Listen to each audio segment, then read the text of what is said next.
Finally ನಾವಿವತ್ತು ಜೋಳನ ಕೊಟ್ವು. ಇಷ್ಟು ದಿನದಿಂದ ಇಟ್ಕೊಂಡು ಕೂತಿದ್ವು ರೇಟ್ ಆಗುತ್ತೆ ಅಂತ. ಬಟ್ ಯಾಕೋ ರೇಟು ಆಗಂಗೆ ಕಾಣಲಿಲ್ಲ, ಹಂಗಾಗಿ ಕೊಟ್ವು. ಹಾಯ್, ವಿಡಿಯೋ ನೋಡ್ತಿರೋ ಎಲ್ರಿಗೂ ನಮಸ್ಕಾರ. ನಮ್ಮ ಮನೆಯಿಂದ ಇವತ್ತು ಕಾಲ್ ಮಾಡಿದ್ರು, ಜೋಳ ಒಡಿಸಿ ತುಂಬಿಸ್ತಿದೀವಿ ಬಾ ಅಂತ. ಜೋಳ ಒಡಿಸ್ತೀವಿ ಅಂತ ಗೊತ್ತಿತ್ತು, ಆದ್ರೆ ಇವತ್ತೇ ತುಂಬಿಸ್ತಾರೆ ಅಂತ ಗೊತ್ತಿರಲಿಲ್ಲ. ಹಂಗಾಗಿ ಕಾಲ್ ಮಾಡಿದ್ರು. ಸೀದಾ ಹೊಲ್ದ ಹತ್ರ ಬಂದೆ. ಬಂದು ನೋಡಿದ್ರೆ 70% ಅಷ್ಟು ಜೋಳನೇ ಹೊಡೆದಾಕಿದ್ರು, ಇನ್ನೊಂದು 30% ಅಷ್ಟು ಮಿಕ್ಕಿತ್ತು. ಇಲ್ಲಿ ಬಂದು ನೋಡಿದ್ರೆ ಶೆಡ್ ಅಲ್ಲಿ ಕುತ್ಕೊಂಡು ಎಲ್ಲ ಆರಾಮಾಗಿ ಊಟ ಮಾಡ್ತಿದ್ರು ಲೇಬರ್ಸ್ ಎಲ್ಲ. ನಮ್ ಶೆಡ್ ಸುತ್ತಮುತ್ತ ಅಟ್ಮಾಸ್ಫಿಯರ್ ನೋಡಿ ಸಖತ್ ಇಷ್ಟಪಟ್ರು. ನಮ್ಗೂ ಒಂಥರ ಖುಷಿ ಆಯ್ತು. ಹೆಚ್ಚು ಕಮ್ಮಿ ಜೋಳ ಮುರ್ದೆ 1 ಮಂತ್ ಆಗಕ್ ಬಂದಿತ್ತು, ಆದ್ರೆ ಇನ್ನ ಜೋಳ ಕೊಟ್ಟಿರ್ಲಿಲ್ಲ. ಯಾಕಂದ್ರೆ ರೇಟ್ ಕಮ್ಮಿ ಇತ್ತು, ಇನ್ನ ಜಾಸ್ತಿ ಆಗುತ್ತೆ ಅನ್ಕೊಂಡು ಕೊಟ್ಟಿರ್ಲಿಲ್ಲ.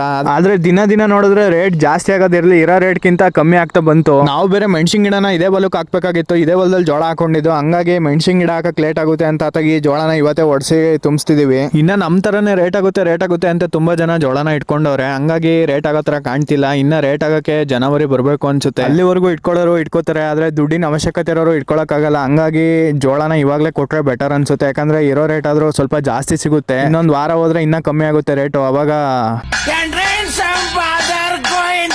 ಅಂತ ಅನ್ಬೇಕಾಗುತ್ತೆ ನಮ್ ಪರಿಸ್ಥಿತಿ.